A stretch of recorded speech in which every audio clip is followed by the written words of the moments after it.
Didn't even ask me what I wanted. You made dumb assumptions. Clearly not your forte.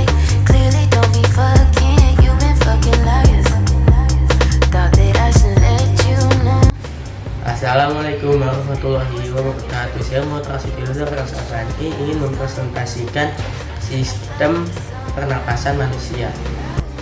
Sistem pernapasan manusia dan makhluk hidup di dunia ini harus selalu bernapas untuk bertahan hidup. Apa itu sistem pernapasan? Sistem pernapasan yaitu pertukaran antara oksigen dan karbon dioksida. Sistem pernapasan manusia yang pertama yaitu rongga hidung. Rongga hidung adalah pertama kalinya udara masuk melalui rongga hidung. Yang kedua faring. Faring adalah pangkal tenggorokan. Yang ketiga laring, dan yang keempat trakea. Trakea memiliki dua cabang, yaitu bronkus dan bronkiolus. Kemudian bronkus memiliki cabang tipis cabang tipis yang bernama bronkiolus, dan di ujung-ujungnya terdapat gelembung-gelembung tipis yang bernama alveolus. Bronkus dan bronkiolus dan alveolus juga ditutupi oleh organ yang bernama paru-paru. Paru-paru juga ditutupi oleh selaput tipis yang bernama pleura. Kita bahas satu-satu organ-organ yang terdapat di sistem pernapasan. Yang pertama ada rongga hidung. Rongga hidung, di dalam rongga hidung terdapat rambut halus yang berfungsi untuk menyaring kotoran dan juga lendir yang berfungsi untuk menangkap kotoran yang masuk bersamaan dengan udara. Setelah rongga hidung, udara akan masuk melalui faring dan laring. Apa itu faring? Faring adalah persimpangan antara tenggorokan dan esofagus atau kerongkongan. Jadi faring adalah persimpangan antara sistem pernapasan dan sistem pencernaan. Sekarang kita membahas tentang laring. Apa itu laring? Laring terdapat di epiglotis dan pita suara. Epiglotis menutupi trakea sehingga saat kita menelan kita tidak bisa sambil bernapas, karena untuk mencegahnya masuknya makanan ke dalam batang tenggorokan.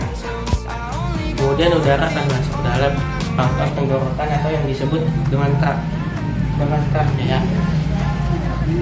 Trakea terdapat di depan esofagus di daerah leher.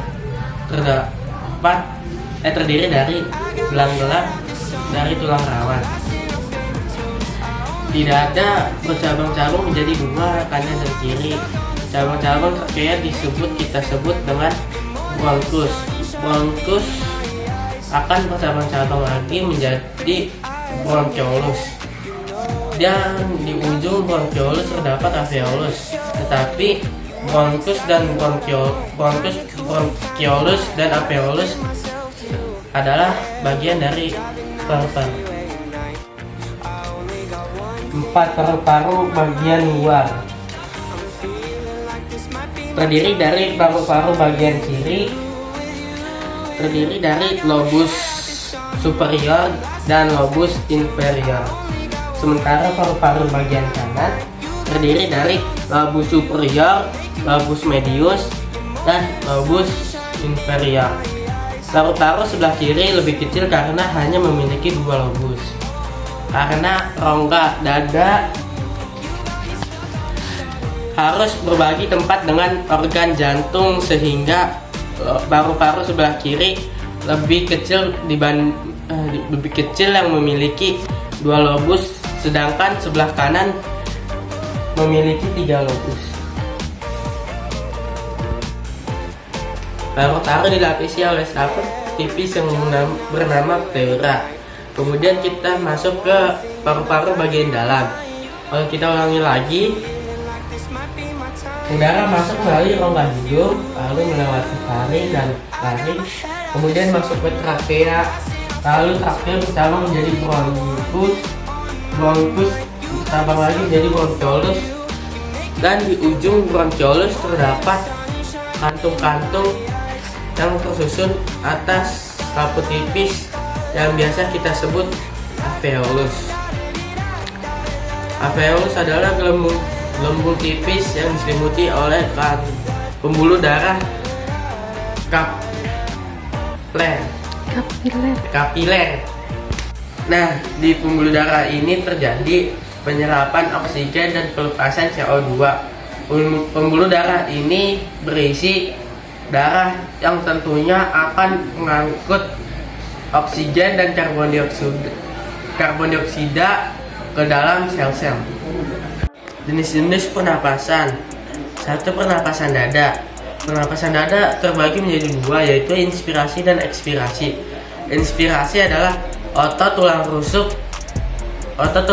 kontraksi sehingga tulang rusuk mengangkat dan rongga dada membesar dan tekanan paru-paru mengecil dan udara masuk atau bernapas. Sehingga bernapas. Selanjutnya ekspirasi. Ekspirasi adalah otot tulang rusuk relaksasi sehingga tulang rusuk menurun sehingga rongga dada mengecil dan tekanan paru-paru membesar dan udara keluar atau bernapas, menghembuskan nafas. Yang kedua, jenis pernapasan perut. Kita menggunakan otot diafragma. Diafragma adalah sekat pembatas antara rongga dada dan rongga perut. Pada saat kita inspirasi, otot diafragma kontraksi, diafragma mendatar dan rongga dada membesar. Tekanan pada paru-paru mengecil sehingga udara masuk atau bernapas.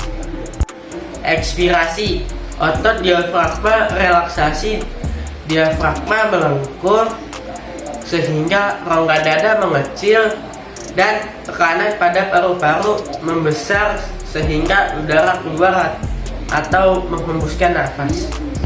Demikianlah penjelasan saya tentang sistem organ pernapasan pada manusia. Wassalamualaikum warahmatullahi wabarakatuh.